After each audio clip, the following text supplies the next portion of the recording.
নমস্কাৰ নগাঁও, নমস্কাৰ প্ৰিয় শ্ৰোতা। আপোনালোক য'তেই আছে নিশ্চয় কুশলে আছে আৰু শান্তিৰে আছে।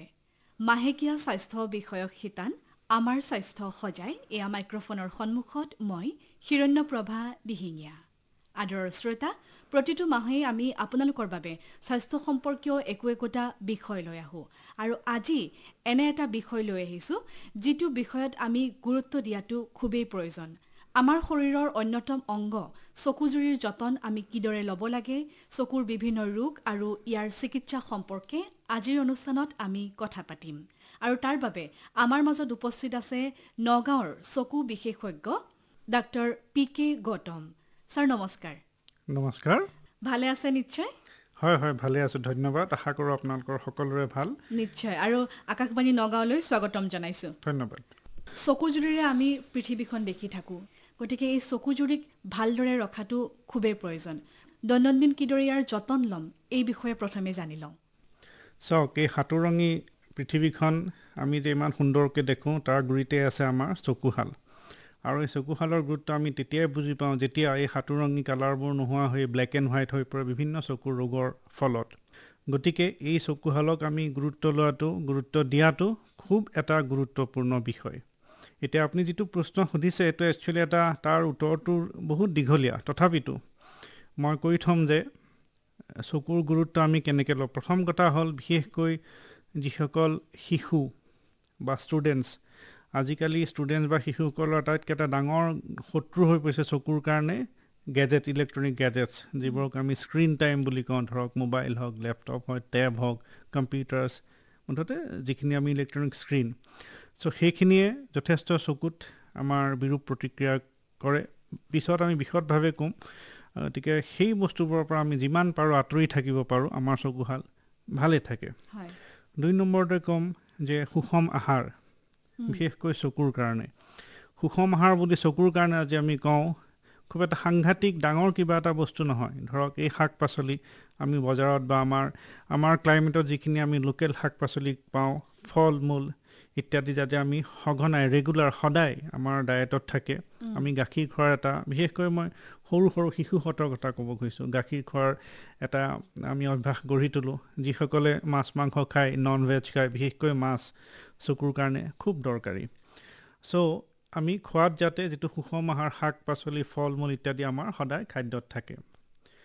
তৃতীয়তে মই ক'ব খোজোঁ যে আমি চকুহাল চাফাকৈ ৰাখোঁ যাতে। আজিকালি দেখিছে আমাৰ যিটো পলিউশ্যনৰ মাত্ৰাটো খুব বাঢ়ি গৈছে, বিশেষকৈ এই সময়ছোৱাত বৰষুণ নাই বহুত দিনৰ পৰা। গতিকে বায়ুমণ্ডলত ধূলি বালি ধোঁৱাৰ পৰিমাণটো বহুত বাঢ়ি যায় আৰু তাৰ ফলত আমাৰ বিভিন্ন ধৰণৰ ৰোগ হয়। গতিকে সেই পলিউশ্যনটোৰ পৰা আমি নিজক কেনেকৈ বচাব পাৰোঁ, সেই পলিউশ্যনটোৰ পৰা বচাৰ আমি ব্যৱস্থা কৰিব লাগে। চকুহাল চাফাকৈ ৰাখিব লাগে, প্ৰটেক্টিভ ছানগ্লাছেছ ব্যৱহাৰ কৰিব লাগে। সেইখিনি এটা। আৰু মই যদি কওঁ, বিশেষকৈ বয়সীয়া মানুহসকল, 40ৰ ঊৰ্ধৰ যিসকল থাকে, আজিকালি ডায়েবেটিছ বা হাইপাৰটেনশ্যন, যিটো আমি হাই ব্লাড প্ৰেছাৰ বুলি কওঁ, সেইটো আমাৰ সমাজত খুব কমন হৈ গৈছে। আমাৰ ভাৰতবৰ্ষখন অতি সোনকালে পৃথিৱীৰ ডায়েবেটিক কেপিটেল হ'বলৈ গৈ আছে। হয়তো কেইবছৰমানত আমি সেইটো পামগৈ। মানে তাৰ অৰ্থটো হ'ল যে ডায়েবেটিক ৰোগীৰ সংখ্যা পৃথিৱীৰ আটাইতকৈ বেছি হয়তো ভাৰতবৰ্ষতে কেইবছৰমানত হ'বগৈ। এই ডায়েবেটিক আৰু হাইপাৰটেনশ্যন, এই বেমাৰ কেইটাই চকুত বিৰূপ প্ৰতিক্ৰিয়াৰ সৃষ্টি কৰে।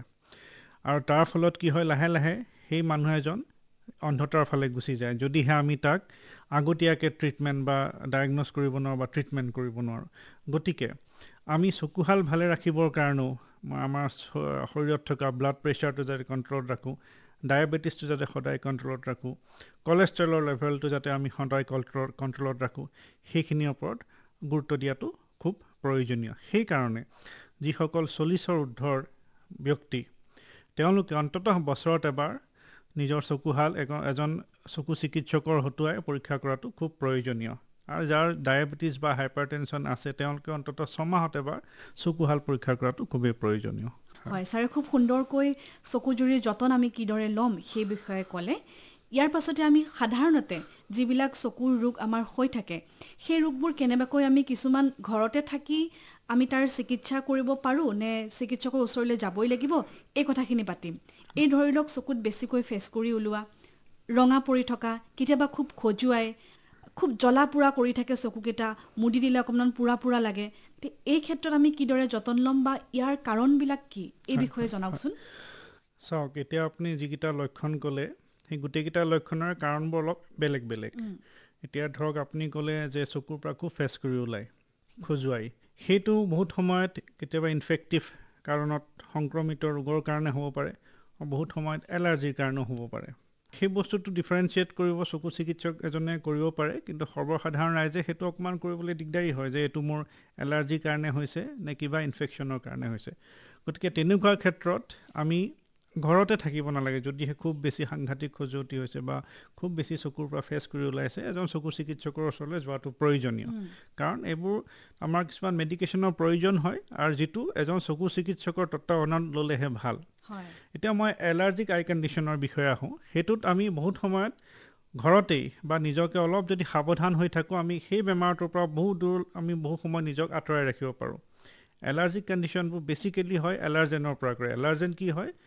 জেনেৰেলি আমাৰ পৰিৱেশত থকা যিবোৰ পলিউটেণ্ট, এই ধোঁৱা ধূলি বা গছৰ পলেন্স বুলি কয় এটা, এতিয়া এই সময়ছোৱাত সেইটো খুব পোৱা যায়, ফাগুনৰ সময়খিনিত যিহেতু বতাহো থাকে। সেই বস্তুবোৰে কি কৰে, আমাৰ চকুত এলাৰ্জিক ডিজিজৰ সৃষ্টি কৰে। তাৰ লক্ষণসমূহ কেনেকুৱা হয়? খুব সাধাৰণ অৱস্থাত খজুৱতি হয়, তাতকৈ অকণমান বাঢ়ি গ'লে চকুটো ৰঙা পৰে, তাতকৈও যদি বাঢ়ি যায় লাহে লাহে চকুৰ পৰা পানী ওলায়, ফেচ কৰি ওলায়, বিষ হয়। গতিকে বিভিন্ন ধৰণৰ হয়। সেইকাৰণে আমি যদি সেই বস্তুবোৰৰ পৰা আমি চকুহালক আঁতৰাই ৰাখিব পাৰোঁ, তেতিয়া আমি এই বেমাৰটো প্ৰতিৰোধ কৰিব পাৰোঁ। সেইটো কেনেকৈ সম্ভৱ? ধৰক আপুনি বাহিৰত যেতিয়া যায় এযোৰ ছানগ্লাছৰ ব্যৱহাৰ কৰক। চকুহাল আপুনি সেই ধূলি বালিৰ পৰা যিমান পাৰে প্ৰটেকশ্যন দিয়ক। আমি নিজৰ হাত দুখন সদায় চাফা কৰি ৰাখোঁ, কিয়নো আমি হাতেৰে বিভিন্ন কাম কৰোঁ, বিভিন্ন বস্তু আমি হাতৰ স্পৰ্শত আহে, আৰু সেই লেতেৰা হাতখন যদি আমি চকুলৈ লৈ যাওঁ তেতিয়াও তেনেধৰণেও চকুৰ বেমাৰবোৰ হ'ব পাৰে। গতিকে ক'ভিডৰ সময়ত আপুনি যদি মনত পেলায়, তেতিয়া আমাৰ চকুৰ ৰোগবোৰো বহুত কমি গৈছিল। সেই সময়ত সঘনাই হাত ধোৱা, চেনিটাইজ কৰা, কিছুমান আমি প্ৰচিডিঅ'ৰ এডাপ্ট কৰিছিলোঁ, মাস্কৰ পৰিধান কৰিছিলোঁ। চ' সেইখিনি কৰাৰ সময়ত এই চকুৰ ৰোগবোৰ বহুত কমি গৈছিল, বিশেষকৈ এলাৰ্জিক বা সংক্ৰমিত ৰোগবোৰ কমি গৈছিল, কিয়নো আমি নিজে সাৱধান আছিলোঁ। গতিকে সেই সাৱধানতাখিনি যদি আমি এতিয়াও মেইনটেইন কৰোঁ, সেই এলাৰ্জিক ৰোগ আৰু বহুত সময়ত কিছুমান ইনফেক্টিভ চকুৰ ৰোগৰ পৰা আমি নিজক বচাই ৰাখিব পাৰোঁ। 2 নম্বৰতে আমি ধৰক যিসকলক দৈনন্দিন কামৰ সংক্ৰান্তিত যেনে সংক্ৰান্ত আমি বাহিৰত যাওঁ বা স্কুল ষ্টুডেণ্টসকল, তেওঁলোকক ঘৰৰ অহাৰ পিছত আমি যাতে নিজৰ শৰীৰটোক চাফা চিকুণ কৰি ৰাখোঁ। যেনেকৈ ধৰক অহাৰ লগে লগে আমি হাত মুখ ধুলোঁ, চকুহালো আমি ফিল্টাৰৰ পানী, মানে চাফা পানী, যিটো মই ক'ব বিচাৰিছোঁ, যিটো চাফা পানী আমি চকুহাল ধুলোঁ। নৰ্মেলি যদি সেই প্ৰচিডিঅ'ৰ আমি কৰি থাকোঁ, সেই এলাৰ্জিক বেমাৰটোৰ পৰা বহুত ক্ষেত্ৰত আমি নিজক বচাই ৰাখিব পাৰোঁ। হয়, আৰু আজিকালি চকুৰ ৰোগ খুব সৰু বয়সৰ পৰা হোৱা দেখা পোৱা গৈছে। ল'ৰা ছোৱালীবিলাকে বিশেষকৈ টিভিটো কমেই চায়, কিন্তু মোবাইলটোত খুব জুমি থকা দেখা যায়। গতিকে এই কাৰণটোৱে তেওঁলোকক চকুত প্ৰভাৱ পেলায় নেকি? ডেফিনেটলি। এতিয়া এই যিবোৰ স্ক্ৰীণ আমাৰ কম্পিউটাৰে হওক, মোবাইল হওক, লেপটপ হওক, সেই স্ক্ৰীণবোৰে ডাঙৰ এটা সমস্যাৰ সৃষ্টি কৰিছে। সেইটোত আমি এটা নতুন বেমাৰৰে জন্ম হৈছে, যিটোক আমি কম্পিউটাৰ ভিজন চিনড্ৰম বুলি কওঁ।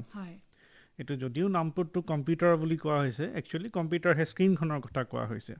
কিছুদিনৰ আগলৈকে এই বেমাৰটোত জেনেৰেলি যিসকল লোকে কম্পিউটাৰ বেছি ব্যৱহাৰ কৰিছিল, ধৰক ছফ্টৱেৰ ইঞ্জিনিয়াৰ বা বেংকৰ এমপ্লয়ী, তেওঁলোকে কামৰ সংক্ৰান্তত কম্পিউটাৰ ব্যৱহাৰ কৰিব লগা হৈছিল, সেইসকলেই এই ৰোগটোত আক্ৰান্ত হৈছিল। কিন্তু আজি কিছুদিনৰ পৰা দেখা গৈছে, যিহেতু আমাৰ মোবাইলৰ প্ৰচলন বাঢ়ি গৈছে, চবতে ইণ্টাৰনেটৰ ব্যৱস্থা হৈছে, টেব ইউজ কৰা হৈছে, গতিকে লাহে লাহে সেই ৰোগটো অকল সেই কামৰ পৰা নহয়, আমাৰ একদম সৰু সৰু ল'ৰা ছোৱালীৰ মাজতো আহি গৈছে, কিয়নো আমি খুব সেই মোবাইলটোৰ প্ৰতি এডিক্টেড হৈ গৈছোঁ। আমি সেইটো নহ'লে থাকিব নোৱাৰা হৈছোঁ। আপোনালোকে বহু ক্ষেত্ৰত দেখিছে যে একদম সৰু কেঁচুৱা এটাইও যেতিয়ালৈকে মোবাইলটোত এটা কাৰ্টুন চলি নাথাকে, তেওঁ আজিকালি খোৱাটো দিগদাৰ হৈ পৰিছে। চ' তেনেধৰণে আমি লাহে লাহে আমি সেই কম্পিউটাৰৰ স্ক্ৰীণখনৰ ওপৰত ডিপেণ্ডেণ্ট হৈ গৈছোঁ।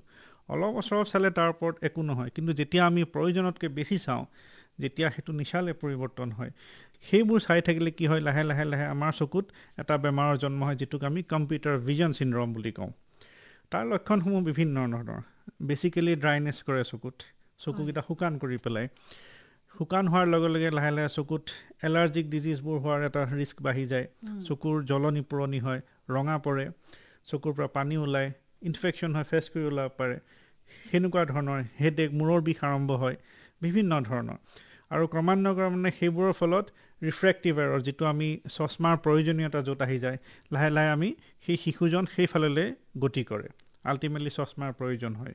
গতিকে এই বিশেষকৈ আমাৰ যিসকল উঠি অহা শিশু, তেওঁলোকৰ পৰা আমি এই মোবাইল জাতীয় বস্তু, স্ক্ৰীণ টাইমটো আমি যিমান কমাই আনিব পাৰোঁ, তেওঁলোকৰ চকুৰ হেল্থটোৰ কাৰণে সিমানেই ভাল। যিখিনি প্ৰয়োজনীয় অবভিয়াছলি সেইখিনি আমি এভইড কৰিব নোৱাৰোঁ। আমি অনলাইন ক্লাছেছ হয় বা ক্লাছেছ হয়, স্মাৰ্ট ক্লাছেছ, সেইখিনি আমি কৰিবই লাগিব।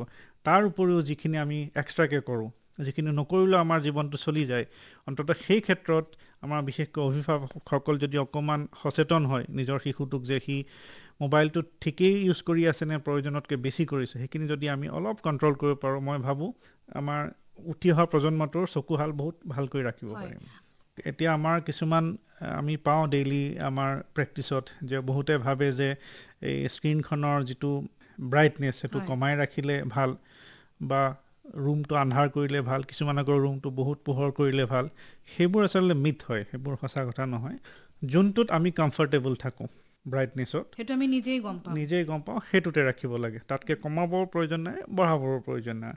আৰু যিটো লাইট, আমাৰ চাৰিওফালে পৰিৱেশৰ লাইট, যিটো আমাৰ নেচাৰেল লাইট, সূৰ্যৰ যিটো লাইট, সেনেকুৱা ধৰণৰ এটা পৰিৱেশ গ্ৰহণ ৰাখিলে আমাৰ চকুহালিৰ কাৰণে ভাল। হয়। ইয়াৰ পাছতে মই অন্য এটা প্ৰসংগ আনিব খুজিছোঁ, আমাৰ মূৰৰ বিষৰ লগত চকুৰ জুৰি কিদৰে সম্পৰ্কিত হৈ থাকে? চাওক, মূৰৰ বিষৰ ঢেৰ কাৰণ আছে, তাৰ মাজতে এটা খুব গুৰুত্বপূৰ্ণ কাৰণ হৈছে চকু। আৰু চকুৰ বিশেষকৈ যিটো আমি ৰিফ্ৰেক্টিভ এৰৰ বুলি কওঁ, তাৰ ফলতে মূৰৰ বিষৰ আৰম্ভ হয়। মানে ধৰক শিশুটি বা কোনোবা এজন ব্যক্তিয়ে যেতিয়া বস্তুবোৰ ভালকৈ দেখা নাপায়, সেইটো দূৰৰো হ'ব পাৰে, ওচৰৰো হ'ব পাৰে, তেতিয়া আমাৰ চকুটোৰ এটা নেচাৰেল ইনষ্টিংক্ট আছে যে সি সেই বস্তুবোৰ দেখুৱাবৰ কাৰণে চেষ্টা কৰে নেচাৰেলি। চকুটো বেলেগ একো নহয়, কিছুমান সৰু সৰু মাংসপেশীৰ আৰু কিছুমান অংগ প্ৰত্যংগৰ এটা সমাহাৰ। সেই মাংসপেশীবোৰে আমাৰ সেই বস্তুবোৰ আমাৰ চকুত দেখুওৱাৰ এটা প্ৰয়াস কৰে, কিন্তু তাৰ হয়তো কেপাচিটিটো সিমান নাই। মই ৰিফ্ৰেক্টিভ এৰৰটো কি হয় সাধাৰণ ভাষাত আপোনাক বুজাব চেষ্টা কৰিছোঁ। চ' তাৰ ফলত কি হয়, কিছু সময় সি চেষ্টা কৰাৰ ফলত সি লাহে লাহে ভাগৰি যায় চকুৰ সেই বিশেষ মাছলছবোৰ, আৰু তাৰ ফলতে কি হয়, লাহে লাহে বিষ অনুভৱ হয়। প্ৰথমতে চকুৰ বিষ হ'ব পাৰে, চকুৰ জ্বলনি পৰণি হ'ব পাৰে, চকুৰ পৰা পানী ওলাব পাৰে, লাহে লাহে সেই চকুৰ বিষটো গৈ মূৰৰ বিষলৈ পৰ্যবেক্ষিত হয়। গতিকে খুব যদি সাধাৰণভাৱে আমি কওঁ, মূৰৰ বিষৰ কাৰণটো বেছিকেলি এইটো ৰিফ্ৰেক্টিভ এৰৰ, আৰু তাৰ ট্ৰিটমেণ্টটো খুবেই সহজ। শুদ্ধ পাৱাৰ এযোৰ আমি চশমা দিওঁ, তেতিয়া যে আমাৰ চকুটোৱে সেই এক্সট্ৰা যিখিনি কাম কৰিব লগা হয় বস্তুবোৰ দেখুৱাবৰ কাৰণে, সেই এক্সট্ৰা কাম, লোড অফ ৱৰ্কছ, সেইখিনি তাৰ নোহোৱা হৈ যায়, লগে লগে আমাৰ মূৰৰ বিষটো নোহোৱা হৈ যায়। খালি মূৰৰ বিষৰ বহুত কাৰণ থাকে। চকুৰ ক্ষেত্ৰত যদি হয়, ডেফিনেটলি আমি যদি শুদ্ধ পাৱাৰ এযোৰ চশমা দিওঁ শিশুটিক বা যাকেই নহওক, চকুৰ কাৰণে হোৱা মূৰৰ বিষটো ডেফিনেটলি নোহোৱা হৈ যায়। আৰু কেতিয়াবা মূৰত ক'ৰবাত আঘাত পালেও চকুত প্ৰভাৱ পৰে নেকি? ডেফিনেটলি মূৰত আঘাত পালে চকুত প্ৰভাৱ কৰে, কাৰণ আমাৰ যিটো চকুৰ আমাৰ দৃষ্টিশক্তিৰ যিটো মেইন অফিচ, হেড অফিচ বুলি কওঁ, সেইটো আমাৰ মূৰৰ ভিতৰত পিছফালে থাকে। গতিকে সেই ক্ষেত্ৰত যদি কেতিয়াবা এক্সিডেণ্ট হওক বা তেনেকুৱা গ্ৰেভিয়াছ যদি ইঞ্জুৰি হয়, বিশেষকৈ মূৰৰ পিছফালে, চ' সেই অংশটোত যিটোৱে আমাৰ গোটেই দৃষ্টিশক্তিৰ আমাৰ দৃষ্টিৰ প্ৰক্ৰিয়াটোক কণ্ট্ৰল কৰি ৰাখে, সেই অংশটোক যদি আঘাতপ্ৰাপ্ত হয়, ডেফিনেটলি আমাৰ দৃষ্টিশক্তিত এফেক্ট পৰে, বহুত সময়ত অন্ধ হৈ যোৱাও দেখা যায়। একেবাৰে সৰু সুৰা আঘাতত নহয়, কিন্তু যদি গ্ৰছ কিবা তেনেকুৱা হয়, তেতিয়া ডেফিনেটলি দৃষ্টিশক্তিত হেম্পাৰ কৰে। আৰু যিসকল ব্যক্তিৰ চকুৰ কোনো অসুবিধা নাই, তেওঁলোকে কেনেকুৱা ধৰণৰ চশমা পিন্ধাটো উচিত বাহিৰত ওলাই গ'লে ধূলিৰ পৰা বাচিবৰ কাৰণে? যাৰ ধৰক ৰিফ্ৰেক্টিভ এৰৰ নাই, কোনো ধৰণৰ দূৰৰ ওচৰৰ চব বস্তু তেওঁলোকে দেখা পায়, এনেই আগৰ পৰিৱেশ হ'লে তেওঁলোকৰ চশমাৰ প্ৰয়োজন নাছিলে, কিন্তু যিহেতু এতিয়া পলিউশ্যন বহুত বেছি, ইলেক্ট্ৰনিক স্ক্ৰীণৰ ওপৰত ডিপেণ্ডেঞ্চি বাঢ়ি গৈছে, গতিকে সেই ক্ষেত্ৰত আজিকালি UV প্ৰটেকশ্যন কিছুমান গ্লাছ আহিছে। সেই UV ৰে যিটো আমাৰ ধৰক মোবাইলৰ স্ক্ৰীণৰ পৰা হওক বা লেপটপৰ স্ক্ৰীণৰ পৰা হওক, বা আজিকালি আমাৰ পৰিৱেশতো অ'জন লেয়াৰটোৰ আগৰ নিচিনা নোহোৱাৰ কাৰণে UV ৰে কিছুমান আহে, যিটো আমাৰ শৰীৰটোৰ কাৰণে, আমাৰ চকুৰ কাৰণে হাৰ্মফুল হয়।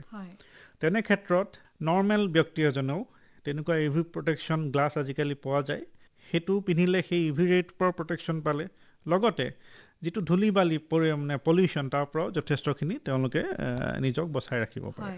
আমি ক'ৰবালৈ ওলাই গ'লে মুখত মাস্কখন মৰাটো যিমানেই প্ৰয়োজনীয় এতিয়া কিন্তু চকুত চশমা এখন পিন্ধি যোৱাটো সিমানেই প্ৰয়োজন হৈ পৰিছে হয় খুব সহজকৈ আপুনি কথাখিনি বুজাই দিছে মই পৰৱৰ্তী প্ৰশ্নটোলৈ আহিছোঁ আপুনি ডায়েবেটিক ৰোগীসকলৰ কথা কৈছিলে তেনে ৰোগীসকলে কিয় বিশেষকৈ চকুজুৰিক যতন ল'ব লাগে আৰু কিদৰে তেওঁলোকে ল'ব লাগিব এই বিষয়ে আপুনি অকণমান বিতংকৈ ক'বচোন চাওক ডায়েবেটিছটো এতিয়া ভাৰতবৰ্ষৰ কাৰণে এটা বৰ ডাঙৰ চেলেঞ্জ মানে আমাৰ ইয়াত ডায়েবেটিক ৰোগীৰ সংখ্যা দিনে দিনে ইমান বাঢ়িছে যে আৰু কিছু বছৰৰ পিছত হয়তো পৃথিৱীৰ আটাইতকৈ বেছি ডায়েবেটিক ৰোগী আমাৰ ভাৰতবৰ্ষত পোৱা যাব এইটো আমাৰ জীৱন ধাৰণৰ প্ৰণালীৰ বাবে বেছিকৈ হৈছে ডেফিনেটলি জেনেটিক কাৰণ আছে নহয় এইটো জেনেটিকো আছে কিন্তু মেইনলি আমি যদি কওঁ লাইফষ্টাইল চেঞ্জেছ হয় আমাৰ আজিকালি বিশেষকৈ আমাৰ অসমীয়া সমাজখনৰ কথাই যদি কওঁ আমি সৰু থাকোঁতে চিৰা মুড়ি খাই ডাঙৰ হৈছিলোঁ দৈ খাইছিলোঁ পিঠা খাইছিলোঁ কিন্তু আজিকালি আমি পিজ্জা খাওঁ বাৰ্গাৰ খাওঁ সেইবোৰ খোৱাত আপত্তি নাই কিন্তু কথাটো হ'ল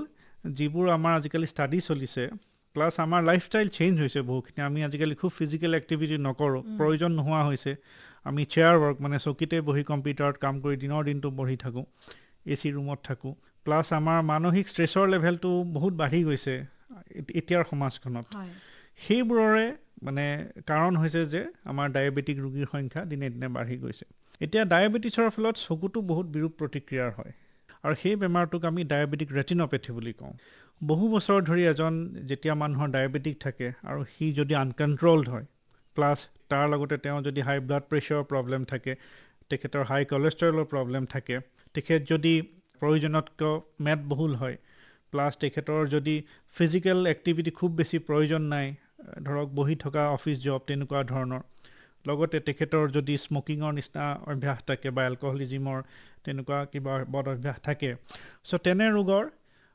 ডায়েবেটিক ৰেটিনোপেথি হোৱাৰ ৰিস্ক ফেক্টৰটো বহুত বাঢ়ি যায় আৰু এই ডায়েবেটিক ৰেটিনোপেথিটো এইকাৰণেই মাৰাত্মক যে যদিহে আমাৰ ডায়েবেটিছ ৰেটিনোপেথিত কি হয় কেনেকুৱা ধৰণৰ লক্ষণসমূহ আমি দেখা দিয়ে সেই বস্তুটোৰ বিষয়ে যদি আমি সজাগ নহওঁ আমাৰ নলেজ নাথাকে তেনেহ'লে আমি ডক্টৰৰ ওচৰলৈ যোৱাত বহুত পলম হৈ যায় যাৰ ফলত এই ৰেটিনোপেথি বেমাৰটো বহুত এটা এডভান্স ষ্টেজলৈ গুচি যায় যেতিয়া আমাৰ ওচৰলৈ ৰোগীজন আহে আৰু তেতিয়া তাৰ ট্ৰিটমেণ্টটো খুব কষ্টসাধ্য হৈ পৰে আৰু প্লাছ ট্ৰিটমেণ্টৰ ৰিজাল্টবোৰো খুব ভাল নহয় গতিকে যিসকল লোক ডায়েবেটিক হয় বা যিসকল লোকৰ লগতে হাইপাৰটেনশ্যন হাই কলেষ্ট্ৰলৰ এটা প্ৰব্লেম আছে যিসকল 40 বছৰ ঊৰ্ধৰ তেওঁলোকে যাতে প্ৰতি 6 মাহত নিজৰ চকুহাল এবাৰ চেকআপ কৰায় বিশেষকৈ ৰেটিনাখন কিয় কৈছোঁ এই কথাষাৰ যে এইটোতো ডায়েবেটিক ৰেটিনোপেথি যিটো আমি ট্ৰিটমেণ্টৰ মূল মন্ত্ৰটো হৈছে আৰ্লি ডায়েগনচিছ এণ্ড ট্ৰিটমেণ্ট আমি যদি তাক সোনকালে ডায়েগনছ কৰিব পাৰোঁ তাক সহজভাৱে ট্ৰিটমেণ্ট কৰিব পাৰোঁ আৰু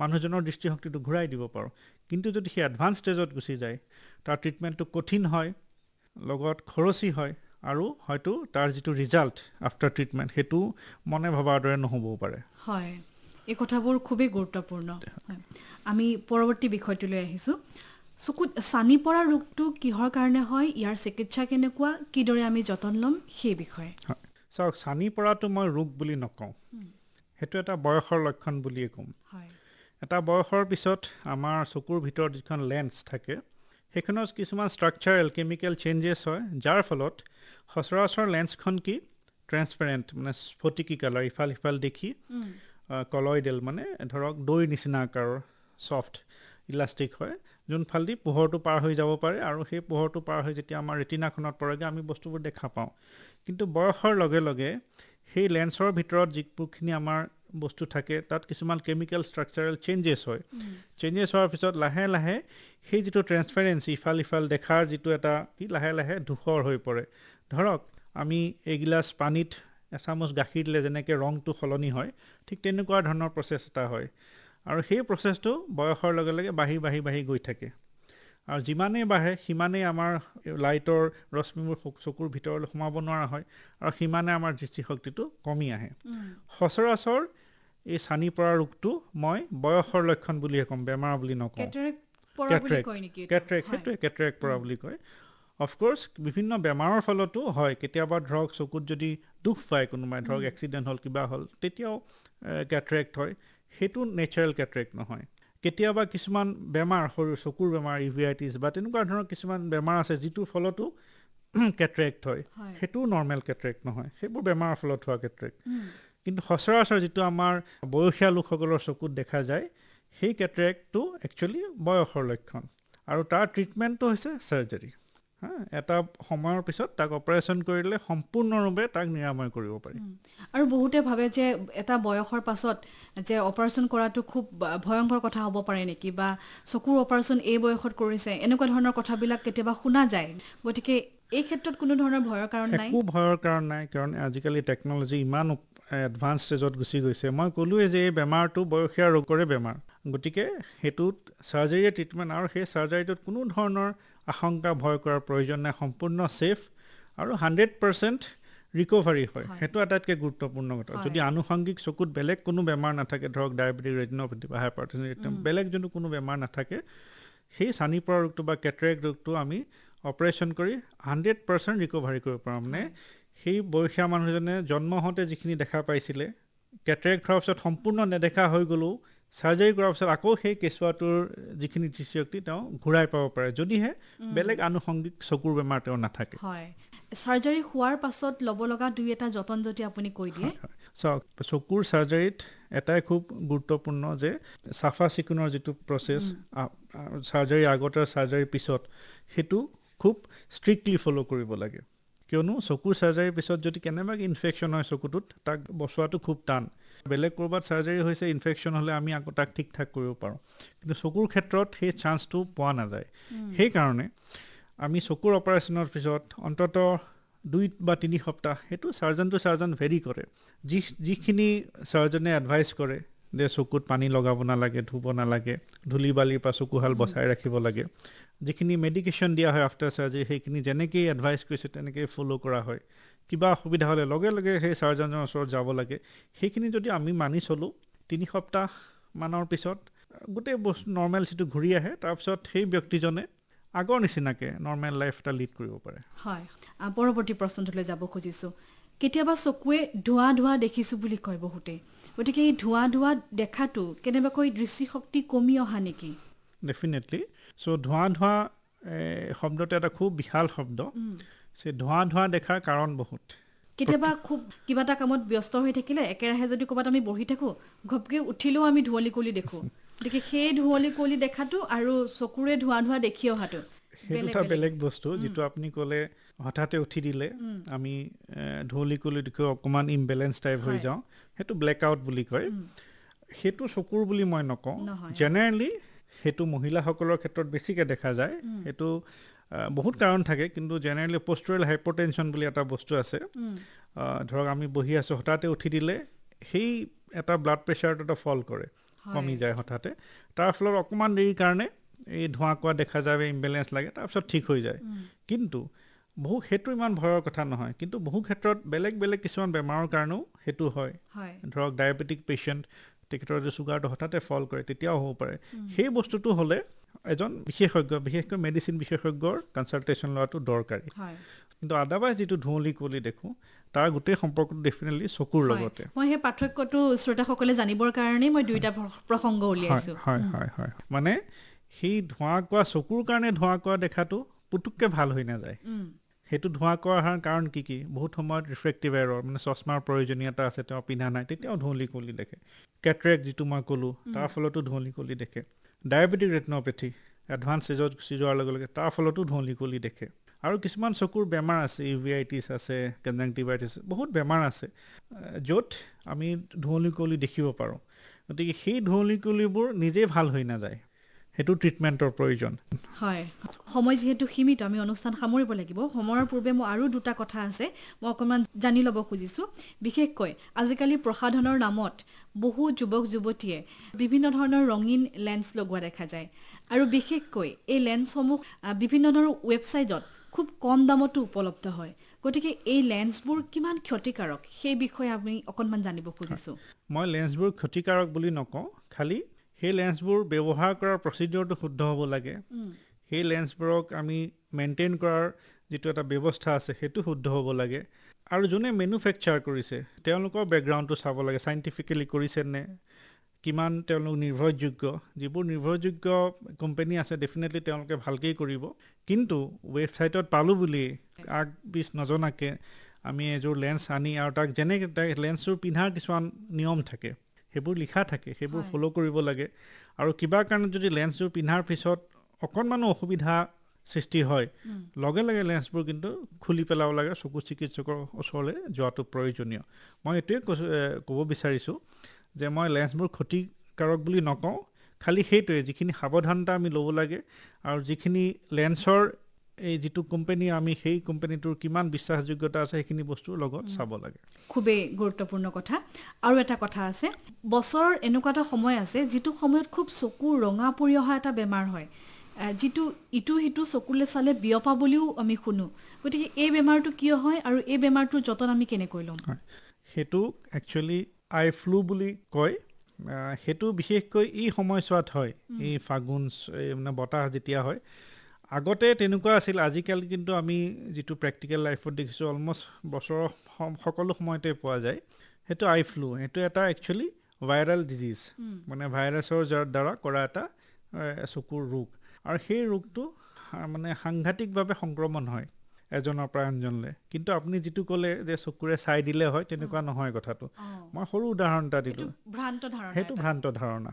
ধৰক আপোনাৰ হৈ আছে, আপুনি চকুটো মোহাৰিলে, খজুৱালে, আপুনি এখন গামোচাৰে চকুটো মোহাৰি দিলে, গামোচাখন থৈ দিলে, তাৰপিছত আপোনাৰ মা বা দেউতাই সেইখন গামোচাৰে মুখখন মোহাৰি দিলে, লগে লগে সেই গামোচাখনৰ থ্ৰুৱেদি আপোনাৰ চকুলৈ গুচি গ'ল। হয়। চ' জেনেৰেলি তেনেকৈ যায়। গতিকে আৰু সেইটো বেমাৰ যেতিয়া হয়, প্ৰথম কথা যেনেকৈ আমি কৰোণাৰ সময়ত নিজক আইচলেট কৰিছিলোঁ, এই বেমাৰটো হ'লে আমি নিজক আইচলেট কৰি দিব লাগে। হয়। আমি ব্যৱহাৰ কৰা সচৰাচৰ যিখিনি ধৰক গামোচা, টাৱেল, গাৰু, বেডশ্বীট, বেড কভাৰ ইত্যাদি বা বাচন বৰ্তন বেলেগে ব্যৱহাৰ যাতে নকৰে। আমি হাতখন নিজৰ চেনিটাইজ কৰি ৰাখোঁ সঘনাই, কাৰণ হাতখনৰ জৰিয়তেই যায় বেমাৰটো। এযোৰ ছানগ্লাছৰ ব্যৱহাৰ কৰোঁ। সেইখিনি কৰিলে যাৰ যিটো সংক্ৰমণটো আমি ৰোধিব পাৰোঁ। হয়। আৰু আচিনা কিয় হয় বাৰু? আচিনা হোৱাৰ বহুত কাৰণ আছে। আটাইতকৈ কমনেষ্ট কজ আচিনাৰ সেইটো হৈছে ৰিফ্ৰেক্টিভ এৰৰ। ধৰক বিশেষকৈ শিশুসকলৰ ক্ষেত্ৰত, শিশু এজনে তেওঁৰ ৰিফ্ৰেক্টিভ এৰৰ আছে, তেওঁ দূৰৰ বস্তুবোৰ খুব ভালকৈ দেখা নাপায়, টিভি চাই আছে, দেখা নাপায়, তেতিয়া আমাৰ নেচাৰেল ইনষ্টিংক্ট এটা কি, আমি চকুটো মোহাৰোঁ। মোহাৰি দিলে কিছু সময়ৰ কাৰণে আমি ভাল দেখাই, মাচেলবোৰ ৰিলেক্স হৈ যায়, আমি ভাল দেখা পাওঁ। সেই প্ৰচেছটো কণ্টিনিউ হয়। আমাৰ হাতবোৰ বহুত সময়ত চাফা হৈ নাথাকে, আমি হাতেৰে যিটো বস্তু ধৰোঁ, আৰু হাতত বহুত সময়ত জাৰ্মছ, মাইক্ৰ'ভছ, বেক্টেৰিয়া, ভাইৰাছ ইত্যাদি থাকে। গতিকে সেইটো যেতিয়া আমি সঘনাই কৰোঁ, এই হাতৰ পৰাই সেই অৰ্গেনিজমবোৰ চকুলৈ যায়। আৰু চকুত কিছুমান গ্লেণ্ড আছে, সেই গ্লেণ্ডছবোৰত যেতিয়া এই বেক্টেৰিয়া বা সেই মাইক্ৰ'ভছবোৰ সোমায়গৈ, তেতিয়া তাৰ ফলতে ইনফেকশ্যন হৈ সেই গ্লেণ্ডছবোৰ ফুলি যায়। সচৰাচৰ সেইটোৱে আচিনা। সেইটো হোৱাৰ আটাইতকৈ কমন কাৰণটো হৈছে ৰিফ্ৰেক্টিভ এৰৰ, মানে চশমাৰ প্ৰয়োজনীয়তা আছে শিশুজনক। চ' আমি চশমাযোৰ দিলে বহুত সময়ত সেইখিনি ভাল হৈ যায়। আৰু বেলেগ কিছুমান কাৰণ, আমি যদি হাইজিনটো ভালকৈ মেইনটেইন নকৰোঁ, চকুৰ লেতেৰা কৰি ৰাখোঁ, তেতিয়াও হয়। কিন্তু সচৰাচৰ ৰিফ্ৰেক্টিভ এৰৰ ফলতে আচিনা হোৱা দেখা যায়। হয়। চশমাযোৰ দিলে ভাল হৈ যায়। আৰু আটাইতকৈ ডাঙৰ কথা, যিহেতু চকুৰ কথা, গতিকে সৰু কিবা এটা হ'লেই নিজে কিবা এটা কৰাতকৈ এবাৰ অন্ততঃ চকু বিশেষজ্ঞক দেখাই সেইটোৱে মই ক'ব বিচাৰিছোঁ, চেল্ফ মেডিকেশ্যন অকল চকুৰ বুলিয়ে নহয়, শৰীৰৰ ক'তো চেল্ফ মেডিকেশ্যন কেতিয়াও কৰিব নালাগে। কিয়নো এই দৰৱবোৰৰ দুইটা ছাইড থাকে, ডাবল এজেড স্বৰ্ড বুলি কোৱা হয়, দুফালে ধাৰ থকা তৰোৱালৰ দৰে। আমি যদি তাক সঠিক ব্যৱহাৰ কৰোঁ, সি সঠিক কাম কৰিব, আৰু যদি তাক আমি দুৰ্ব্যৱহাৰ কৰোঁ, সি উল্টা কাম কৰিব। গতিকে সদায় যিকোনো মেডিকেশ্যনেই চিকিৎসকৰ এডভাইচ মতে লোৱাটো প্ৰয়োজনীয়। হয়, খুবেই গুৰুত্বপূৰ্ণ কথা। সময় ইংগিত দিছে অনুষ্ঠান সামৰাৰ। শ্ৰোতাসকলে আশা ৰাখিছোঁ আজিৰ অনুষ্ঠানটোৰ পৰা যথেষ্ট উপকৃত হৈছে। আজি আমি কথা পাতিলোঁ চকুৰ যতন, ইয়াৰ বিভিন্ন ৰোগ আৰু চিকিৎসা সম্পৰ্কে। আৰু ইয়াৰ বিষয়ে আলোচনাত আমাৰ লগত ভাগ ল'লে নগাঁৱৰ চকু বিশেষজ্ঞ চিকিৎসক PK গৌতম ছাৰ। আপোনাক আজি ইমানখিনি সময় দিয়াৰ বাবে আন্তৰিক কৃতজ্ঞতা আৰু ধন্যবাদ জনাইছোঁ। ধন্যবাদ। প্ৰিয় শ্ৰোতা, ইমানতে অনুষ্ঠান সামৰি মই হিৰণ্যপ্ৰভা দিহিঙীয়াই বিদায় লৈছোঁ। নমস্কাৰ, কুশলে থাকক, শান্তিৰে থাকক।